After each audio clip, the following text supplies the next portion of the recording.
feels weird. It feels very much like somebody in the back went, hey, let's go ahead and make things easier for you. Let's make sure your election's a little bit easier. Let's get rid of a lot of your critics real quick, and then maybe it'll be easier for you to get reelected there. You know, a bit of scratch my back, scratch yours.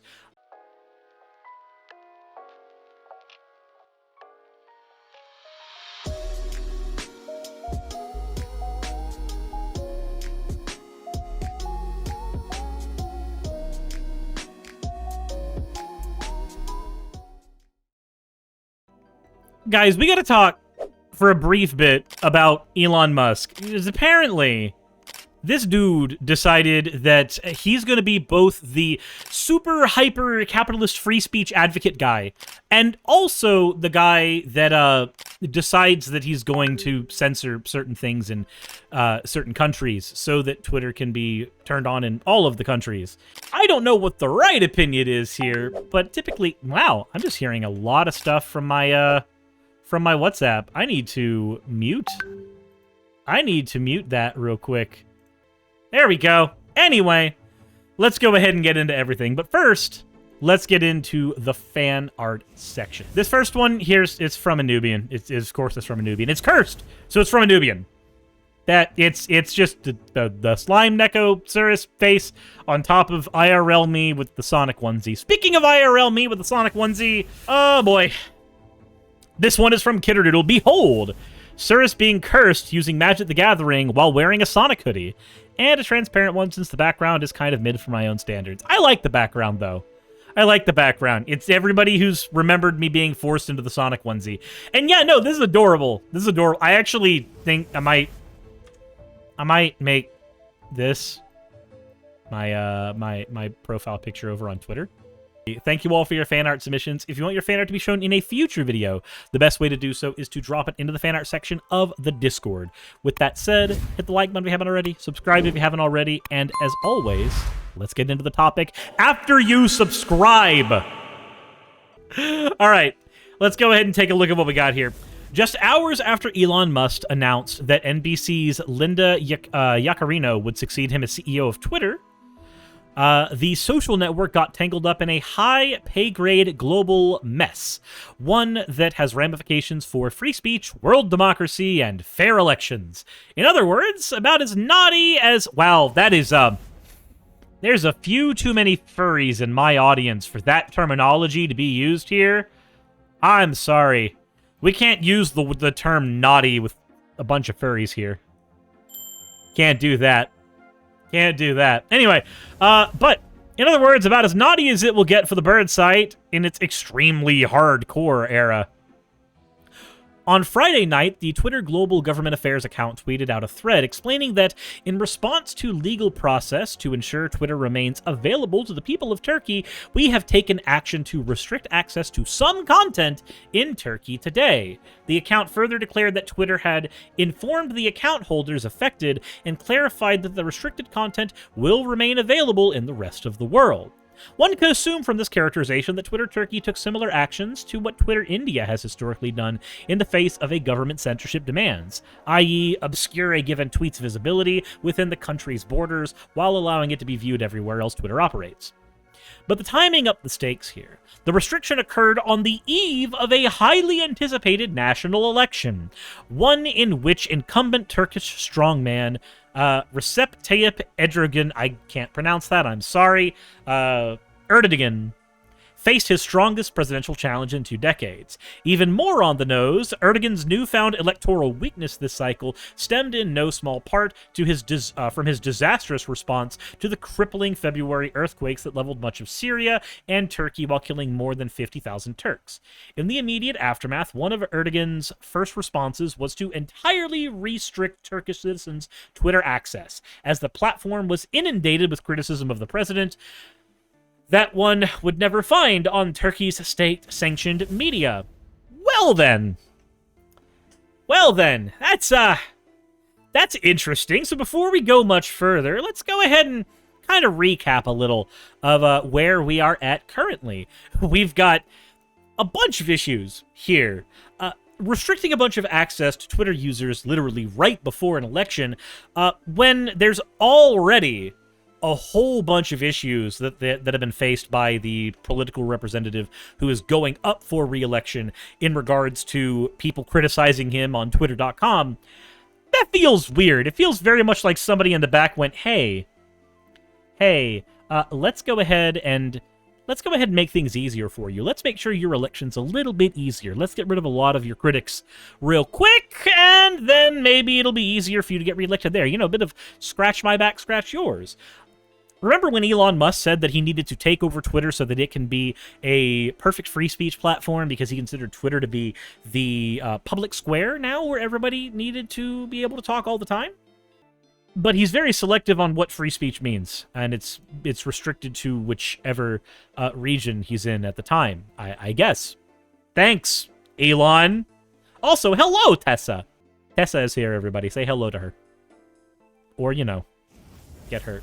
But although Twitter nor Turkey disclosed any further details, an Indian university social media expert told Insider that he'd tracked about half a dozen accounts posting content related to the Turkish election that had been suspended. A couple of these accounts, the Turkish Minute digital news outlet reported Saturday, belonged to two of the country's key voices, Mohammed Yakut, a Kurdish businessman and accused criminal, and Sevri Guven, a journalist.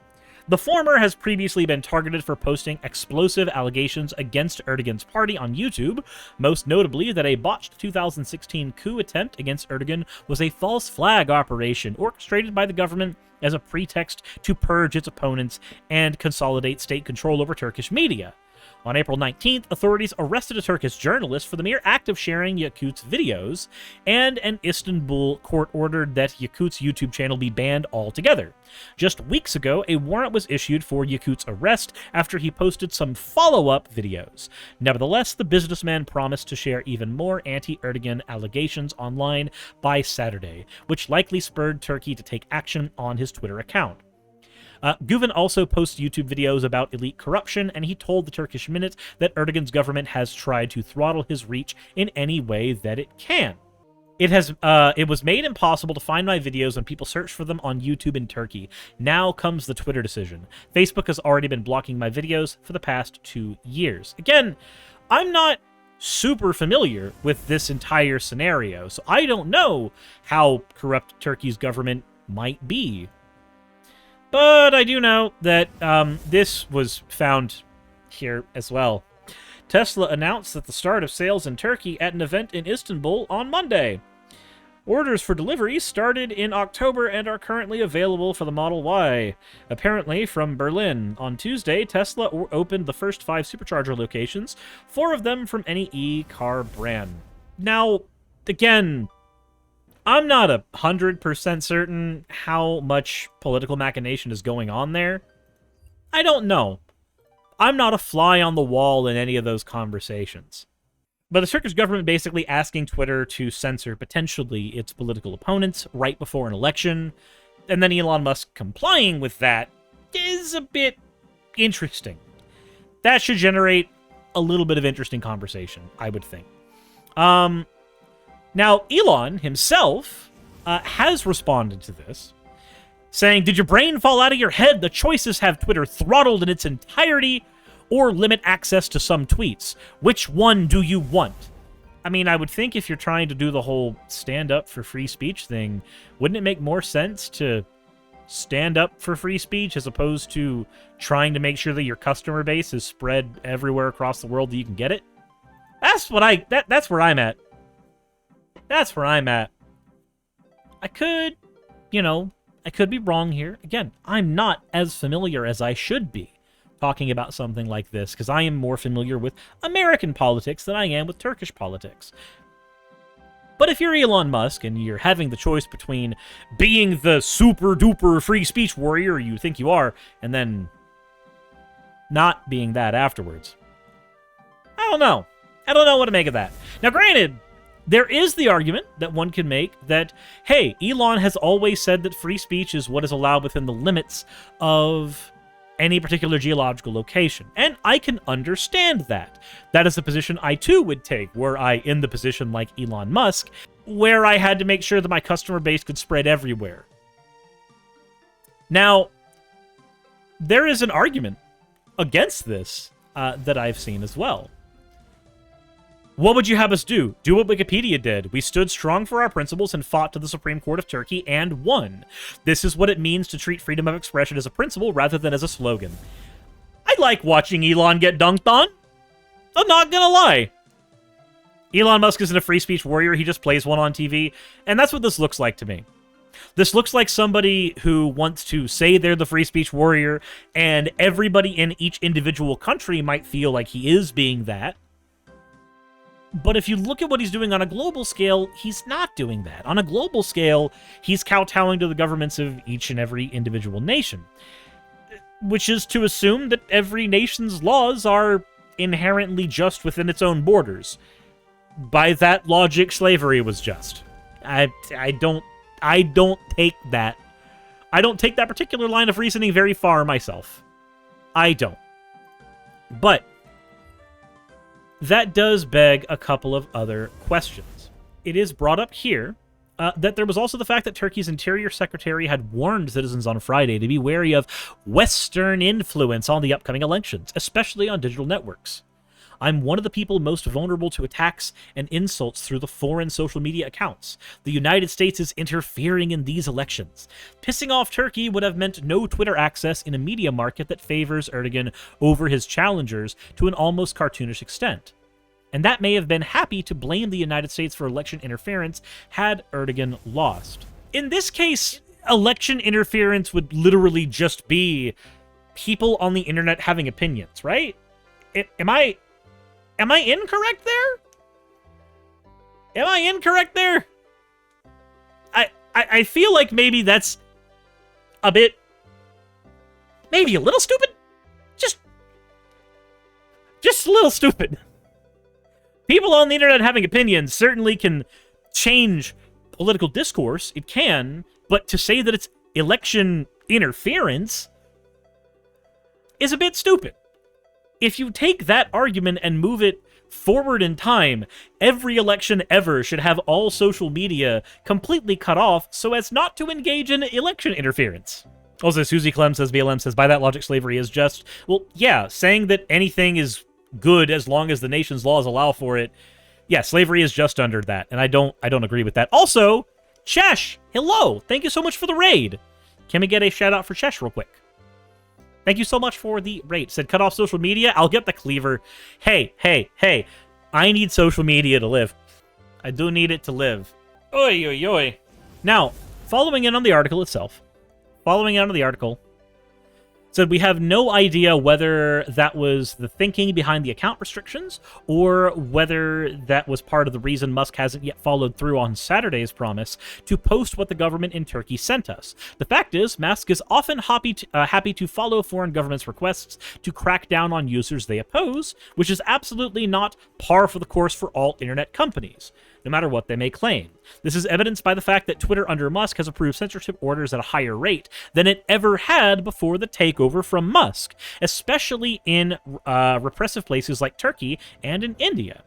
In the latter's case, Twitter has bowed to government requests to censor unfavorable content from global view altogether, such as links to investigative documentaries and to obscure Indians' access to foreign governments' official accounts. Speaking of India, we're approaching the anniversary of a high-profile lawsuit that Twitter's former executives filed against the subcontinent for its rampant takedown requests. Neither Musk nor Yaccarino have commented on the still ongoing case. For what it's worth, it doesn't appear that Erdogan's successful censorship was able to swing the election in his favor. For the first time ever, he failed to crack 30% of the electoral vote and will have to contest a runoff in May. He'll likely pull off re-election, but this newest scandal will only invite more global scrutiny of the electoral oversight, especially considering that his runoff opponent depends on Twitter for publicity. Plus, more Turks are likely to download VPNs in order to hear from the very activists that are censored by Erdogan. So, that's about as far into that as we need to go. Well, actually, no. there was an update on here. On Monday, the Twitter Global Government Affairs account tweeted out a thread with an update to our approach to Turkey, saying that we are in negotiation with the Turkish government throughout last week, who made it clear to us that Twitter was the only social media service not complying in full with existing court orders. We received what we believe to be a final threat to throttle the service after such warnings, and so in order to keep Twitter available for the over the election weekend, took action on 4 accounts and 409 tweets identified by court order. We will continue to object in court, as we have done with all requests, but no further legal action was possible before the start of the voting.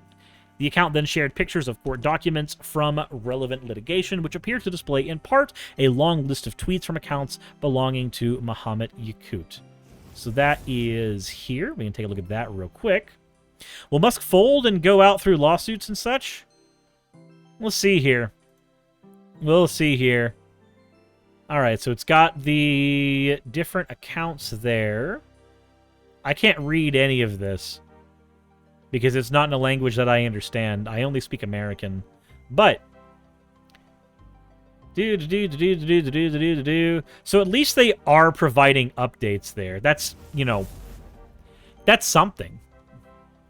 Eldritch Mom says, I wish the EU would just hurry up and find the shit out of Muskrat for violation of various hate speech laws they've already warned him about. Also, Lempedia, thank you very much for gifting a tier 1 sub. Chesh said, would Musk fold and go out through the lawsuits and such? I don't know. I don't know. A thing that I've found with Musk is that he talks a big game constantly, but in terms of following through with things, he tends to do things like, oh, I don't know, say we're going to make a robot functional in a year, and then it's not able to walk the following year. He means cheeseburgers. Yes, I speak in cheeseburgers, Wingcaster. I'm sorry, I speak in cheeseburgers. I speak in cheeseburgers. Lidanix, thank you for the follow. Lampidius has been a long-time YouTube watcher. Thought I'd grow up and come here, show appreciation. Well, I appreciate it. Thank you very much for the tier 1 sub, and thank you for gifting out a tier 1 sub as well. I like seeing people in, especially when they've been on the YouTube for the longest time. But that's where I'm at there. I don't have a huge opinion where this is concerned, aside from, like, dunking on Musk.